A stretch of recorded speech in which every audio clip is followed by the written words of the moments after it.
badan saya. Jadi kalau sakit lama ya, tapi kalau kerja nggak ada ukurannya, tidurnya 2 jam 3 jam mungkin. Ya, saya motivasinya kepingin buktikan yang namanya penghasilan ini. Kebebasan waktu tentunya karena saya posisi kerja saya nggak ada yang namanya waktu untuk keluarga. Saya pulangnya posisi pagi hari, ya setelah yang namanya selesai ngirim batu bata, saya ada batu bata juga ya. Batu bata itu harus dikirim truknya pagi dini hari supaya nggak kena yang namanya polisi, dimel terus polisi ya. Itu dini hari. Saya pulang rumah, anak saya masih tidur. Anak saya keluar, saya nggak pernah lihat anak saya. Saya bangunnya rata-rata yang namanya posisi 7:30. Jadi saya tidur jam 7:30, 7:30 saya bangun rata-rata ya. Kalaupun bangun jam 10. Itu sudah menyesal, kalau tua sekali jam 10 bangun itu menyesal ya. Nah, kebebasan waktunya ada nggak? Nggak ada. Oke, saya kepingin yang namanya penghasilannya nambah, kebebasan waktu ada. Tapi saya terlanjur banyak waktu saya tersita oleh bisnis konvensional. Saya harus berpikir nekat, ini pekerjaan harus ada yang, atau bisnis saya konvensional harus ada yang saya buang. Apa pekerjaan pertama yang saya buang? Yaitu batu bata. Buat batu bata pengiriman saya buang. Menyita waktu. Akhirnya saya bisa istirahat rata-rata 4 jam sampai 5 jam. Agak enak ya, fresh. Akhirnya saya konsultasi dengan Pak Nyoto, itu intens setiap hari tanpa loss, tiap hari. Kalau saya nggak telepon, Pak Nyoto yang telepon. Teman-teman sekarang yang baru melakukan hal itu kan? Saya intens berhubungan ya. Saya pada waktu agent baru, saya prospek nggak? Enggak teman-teman, nggak prospek. Tapi saya dihubungin, saya ngarang cerita. Prospekku, apa hambatannya? Bla bla bla bla bla, ngawur pokoknya ya. Pokoknya supaya ditelepon, aku siap-siap besok ditelepon aku alasan ini, besok ditelepon aku alasan ini, gitu ya. Seakan-akan prospek gitu ya. Apakah teman-teman pernah mengalami yang sama seperti saya? Ya. Ini ngaku ya, ini yang ngaku aja berhasil ya. Ya, nah saya mengalami hal seperti itu teman-teman. Pokoknya ngarang cerita supaya seakan-akan posisinya prospek.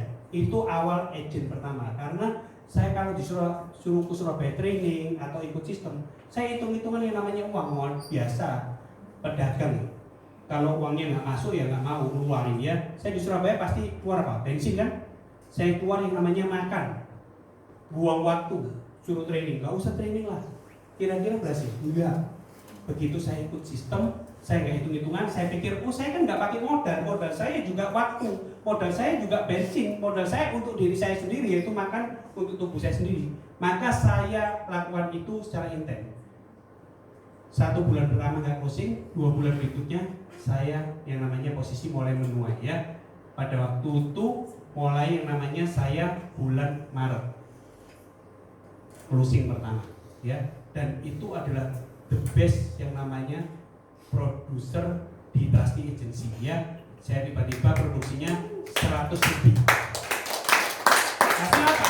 Taburan. Kalau nggak ada taburan kira-kira ada yang namanya produksi? Nggak ada. Nah ini motivasi saya. Yang kedua, saya terinspirasi. Saya nggak punya waktu nih untuk jalan-jalan. Mungkin saya ada uang, tapi saya nggak ada waktu. Bisa nggak jalan-jalan gratis? Enggak, saya harus punya yang namanya kebebasan waktu dulu baru bisa jalan-jalan gratis. Saya kepingin nih yang namanya keluar negeri. Pada waktu itu ada kontes di Trusty yang namanya ke Malaysia. Istri saya dapat kontes yang namanya Rookie Club, saya dapat kontes yang namanya jalan-jalan gratis ke Malaysia dari Trusty. Masih. Apa yang saya pikirkan itu kesampaian teman-teman, jalan-jalan gratis. Karena benar-benar yang namanya keinginan itu dari hati. Ya. Yang ketiga, membantu orang lain. Di mana saya berpikir ini memang terakhir setelah saya jadi UN. Gila ya bisnis ini ya. Saya tidak sukses sendiri loh. Saya bantu banyak orang. Di mana pada saat klaim mereka merasa yang namanya berterima kasih kepada saya. Saya masih ingat penjual sayur ya yang lewat Lijo namanya. Lewat di depan toko saya. Itu setiap kali Lijo selalu yang namanya saya tawarin. Suatu ketika dia ngomong, ya wis kalau 10.000 saya bisa. Waktu itu premi bisa 300 teman-teman ya. Jadi setiap hari dia datang, ya wis aku titip dia 10.000, nabungnya 300.000. Setelah dia nabung yang namanya 3 bulan, tiba-tiba kok nggak ke toko, nggak nabung. Wah, saya khawatir, ya khawatir ini nggak terusin, berarti kan rapot saya jelek gitu ya. Saya berkunjung ke rumahnya, ternyata dia ngomong, mohon maaf saya nggak terusin. Kok bisa yang namanya jualin sepeda motor? Loh kenapa? Ya anak saya masuk rumah sakit, saya nggak ada biaya. Jangan-jangan terusin ini. Loh sakit apa? Tipes. Butuh uang berapa? 5 juta. Ya. Karena posisi seperti itu, maka saya ngomong, loh, ibu lupa tak? Kalau punya asuransi buat anaknya. Loh memang bisa.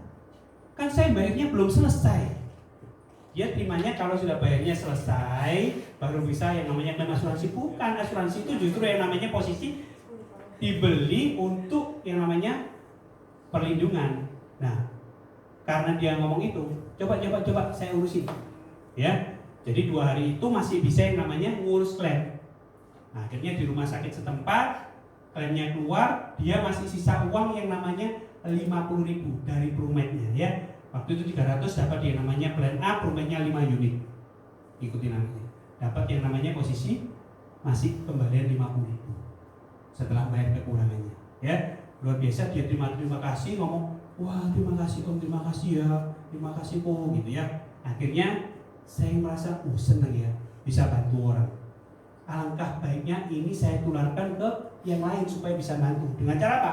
Merekrut. Saya mulai rekrut, mengedukasi, ini pekerjaan bisa bantu orang. Kamu bayangin kalau kamu sukses seperti saya bisa bantu orang berapa banyak. Orang pengusaha, bahkan orang yang punya pabrik, dia bisa bantu orangnya terbatas atau tidak terbatas? Terbatas, ya. Nggak mungkin yang namanya seperti Mas Ben itu, siapapun penduduk kota Sidoarjo dan sekitarnya yang butuh pekerjaan, ayo ngelamar ke tempat saya terima. Bisa begitu? Hanya Prudential yang bisa begitu. Tepuk tangan buat Prudential, ya. Siapapun yang butuh penghasilan, ayo kita sukses, kita jalan bareng, ya. Prudential seperti itu nggak? Rekrut dibatasi nggak? Enggak. Ya, saya baru posisi UM itu terbuka. Ini luar biasa bisnisnya. Saya bisa menikmati income-nya, saya juga bisa bantu orang lain mendapatkan penghasilan. Saya bantu orang lain untuk ngurusin klaim sehingga yang awalnya mau jual sepeda motor nggak jadi jual. Apakah teman-teman punya motivasi salah satunya? Kalau punya, teman-teman yakinlah bahwa sudah berada di bisnis yang tepat. Ya. Next, proses menjalankan bisnis Prudential itu nggak mudah dulu, ya.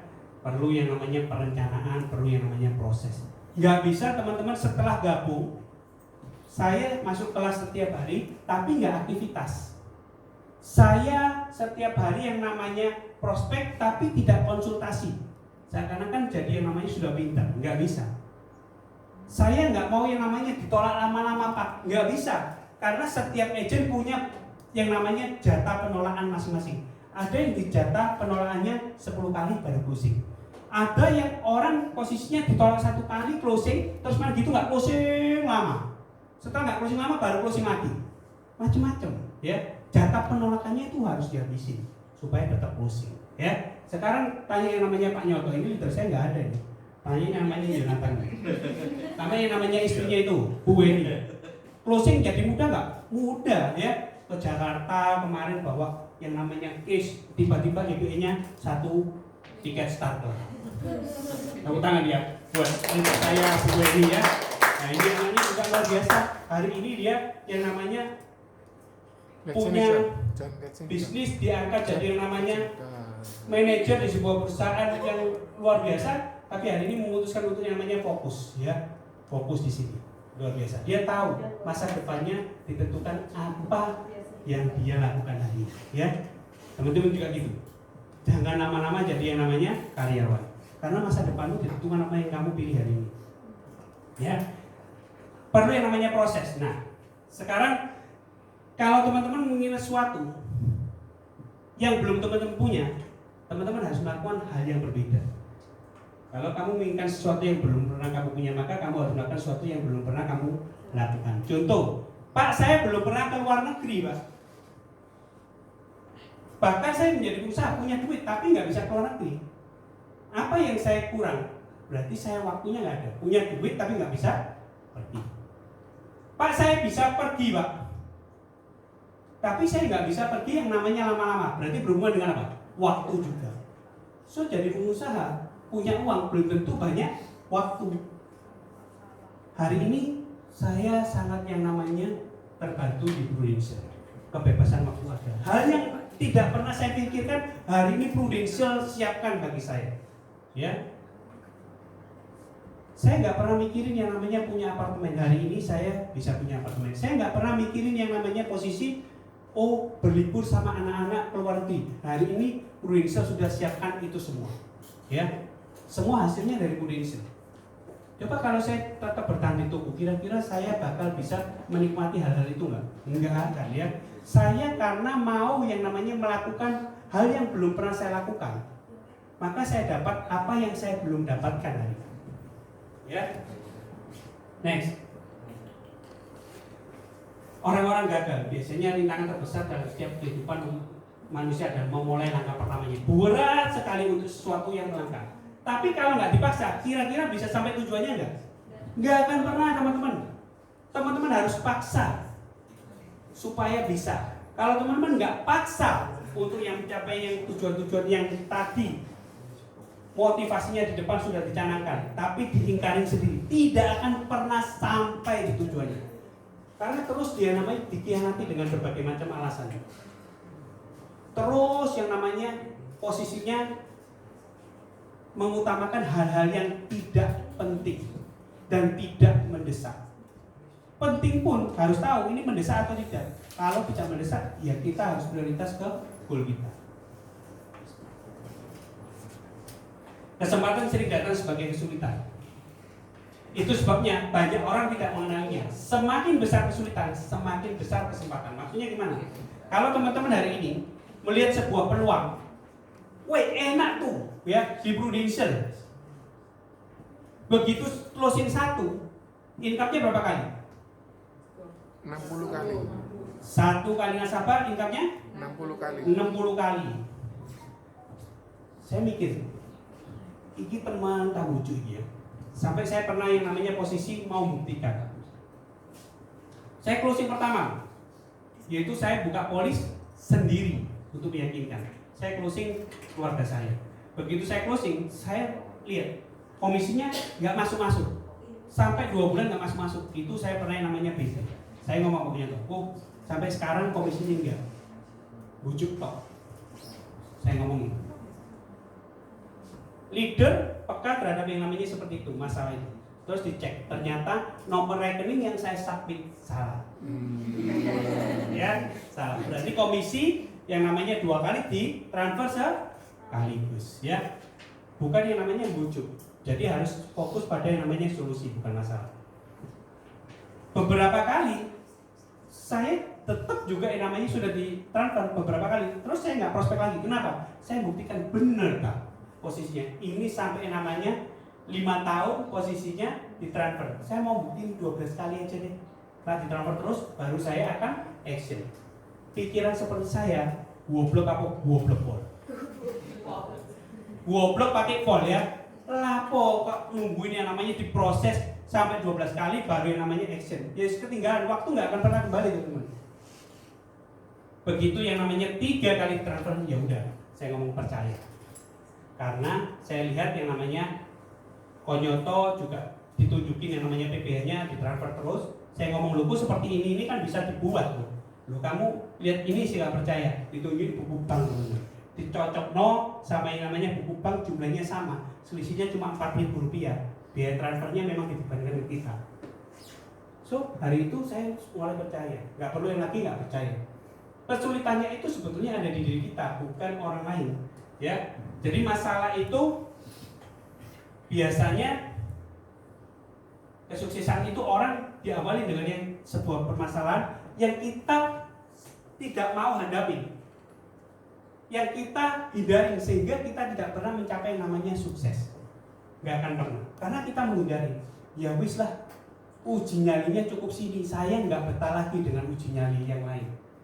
Lebih baik saya enak jadi karyawan, setiap kali saya posisi per tanggal 1 akhir bulan terima gaji. Di Prudential nggak diprioritaskan karena baru ditolak 5 kali, 10 kali, 30 kali sudah down. Enak yang pasti-pasti aja. Bener? Apa yang pasti-pasti itu? Jualan es batu ya, laku gak laku pasti habis ya. Kalau jadi karyawan, kepin pasti-pasti ya seperti orang jualan es batu, laku gak laku pasti habis, bener? Nah teman-teman, jadi agent itu juga pasti terima asal aktivitasnya seperti karyawan. Karyawan aktivitasnya 1 bulan masuknya berapa kali? Karyawan 25 hari ya, pasti nggak? Pasti.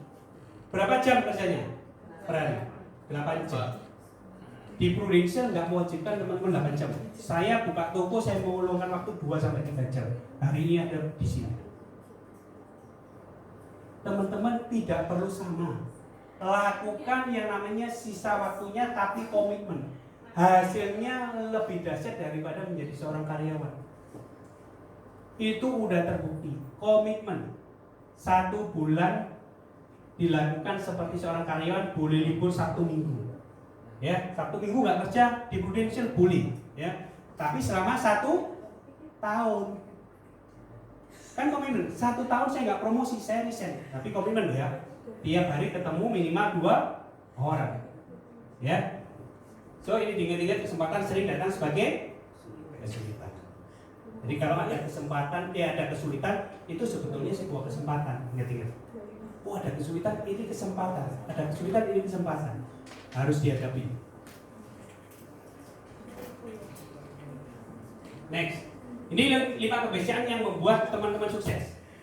Yang banyak tidak dilakukan kebanyakan orang. Ya, yang pertama adalah manajemen waktu yang baik. Nah, ya sulit ya. Tapi kalau komitmen luar biasa. Jadi teman-teman harus ada manajemen waktu yang baik. Seperti seorang karyawan, dia bisa sukses menjadi karyawan 10 tahun karena dia punya yang namanya jamnya sama aktivitasnya ya. Sukses kok menjadi seorang karyawan ya. Karyawan abadi, 10 tahun karyawan terus gitu ya. Nggak ada yang namanya jenjang karir yang posisinya ingin dicapai. Ya saya sukses jadi apa? Karyawan. Income-nya berapa? UMR. Bangga gitu ya. Nggak bisa teman-teman. Teman-teman harus yang namanya terus bertumbuh. Orang bertumbuh itu harus terus belajar. Harus punya manajemen waktu yang terbaik. Seperti saya komitmen selama 1 tahun. Kalau 1 tahun saya lakukan sesuai sistem, 1 hari ketemu 2, tapi saya nggak promosi, saya dari Prudential. Tapi ternyata promosi. Teman-teman bisa nggak lakukan seperti itu? Mulai punya manajemen waktu yang baik, komitmen, ya. Tidak mut-mutan. Kalau mut-mutan, ya wis, jangan harap yang namanya sukses. Karena sukses salah satunya kuncinya adalah manajemen waktu yang baik. Yang kedua, hindari menunda-nunda.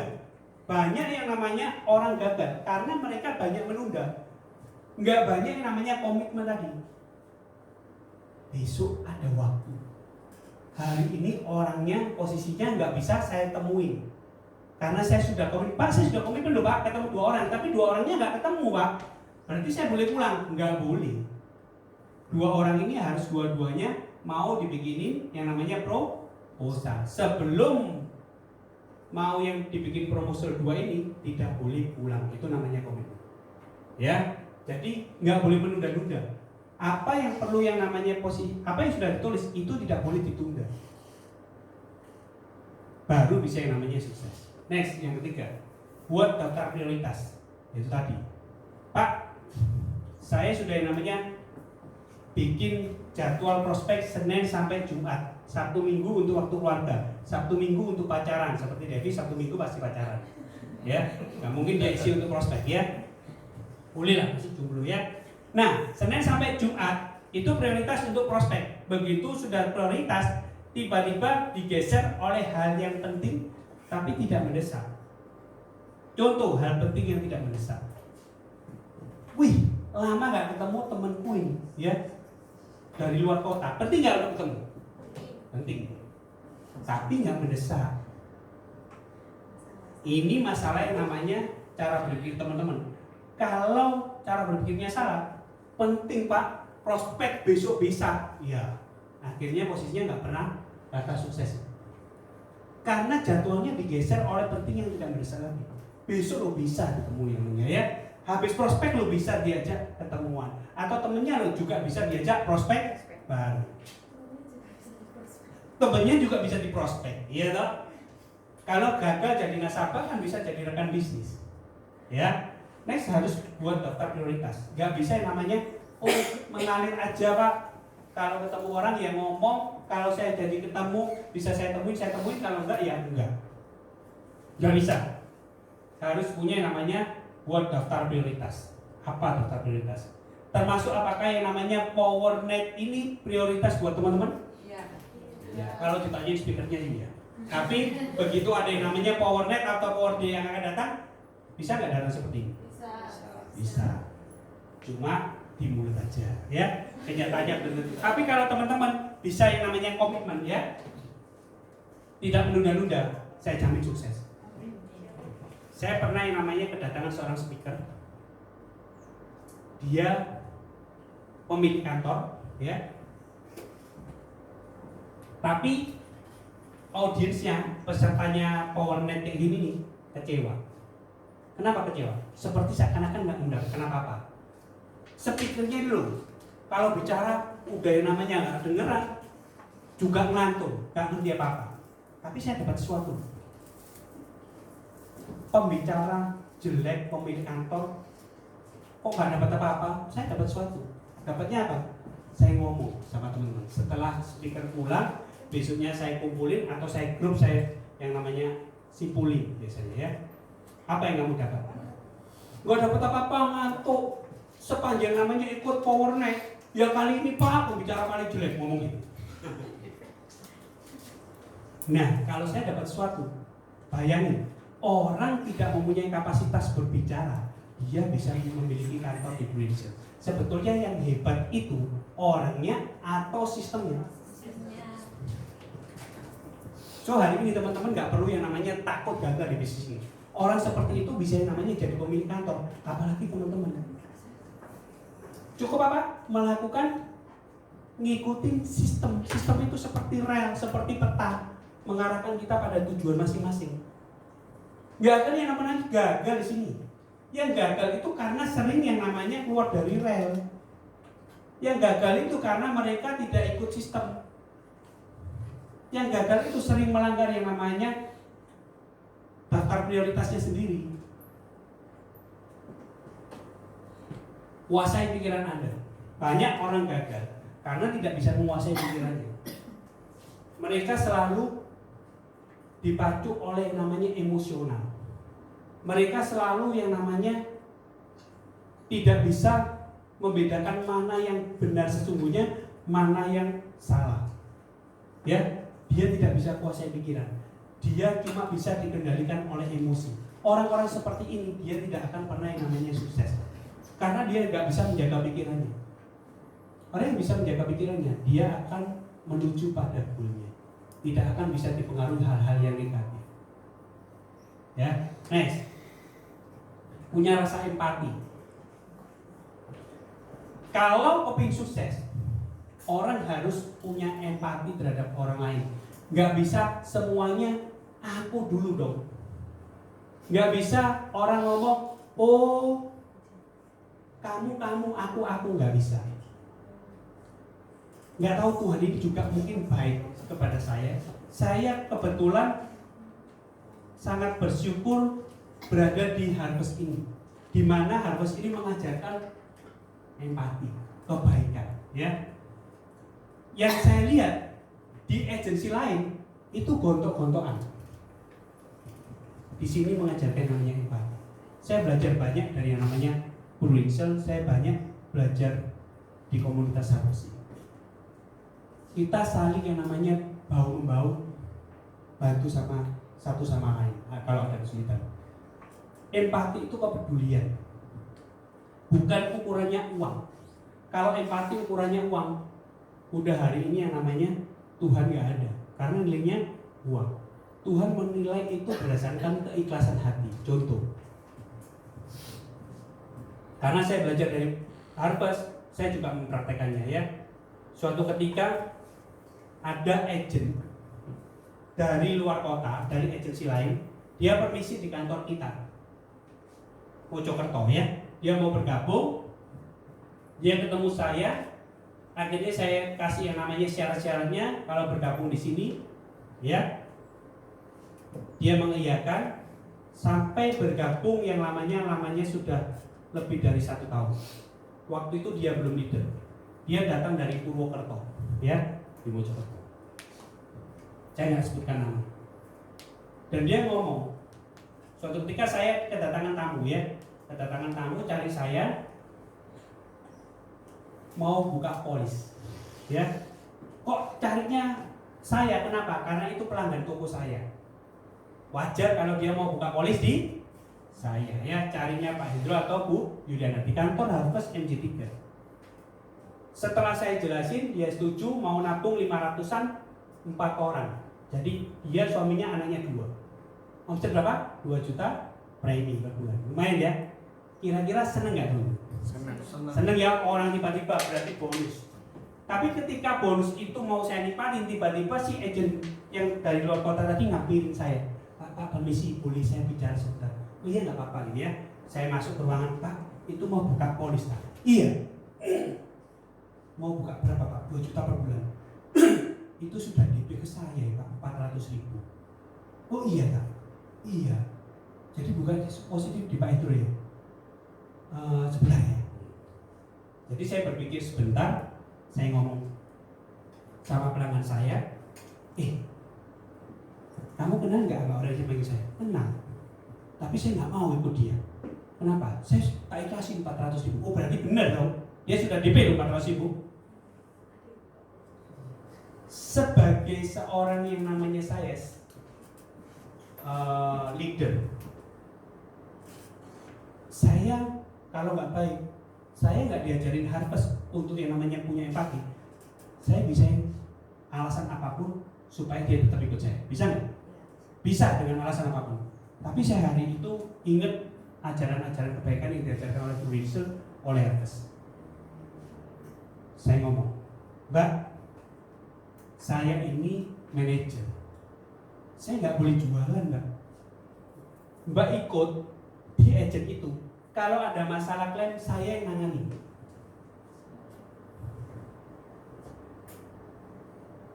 Sebetulnya saya ngomong begini, tujuannya adalah supaya orang ini ikut di yang DP tadi.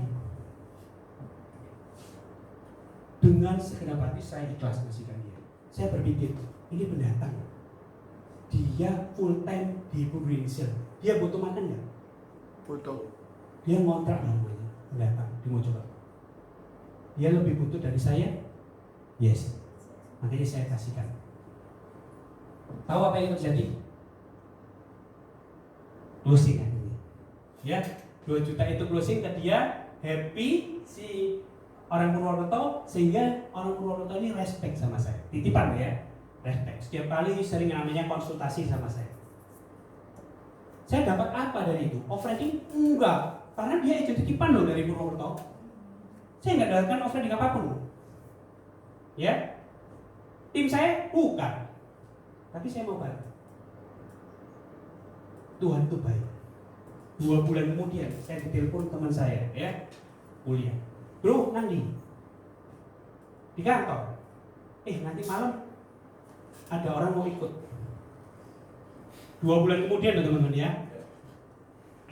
Ikut apa bro? Asuransi lah. Sih perlu toh? Ya masih kerjaan utama, gitu ya. Ya wis, jam berapa? Orangnya sana jam 12, mati. Jam yang turu. Iya, dan itu memangnya jam 12, enak-enak isan.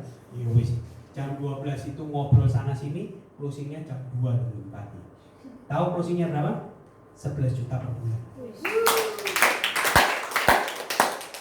Tuhan ganti. Karena kita punya empati, jangan takut kehilangan jatah kita. Tuhan kasih 11 juta. Hari ini masih pos, dan yang 11 juta itu hari ini sudah klaim CCP juta juga, 470 juta ya. Dan yang ikut di agent tadi itu labs teman. ya, nggak sampai 2 tahun Reps, ya. Tuhan baik, baik. Kebetulan rencana Tuhan, bukan kebetulan, ya. Semua itu ada yang ngatur. Jadi jangan takut kehilangan rezeki kita, asal kita punya empati, ya. Kita lihat sekarang videonya satu ini, ya, video tentang empati.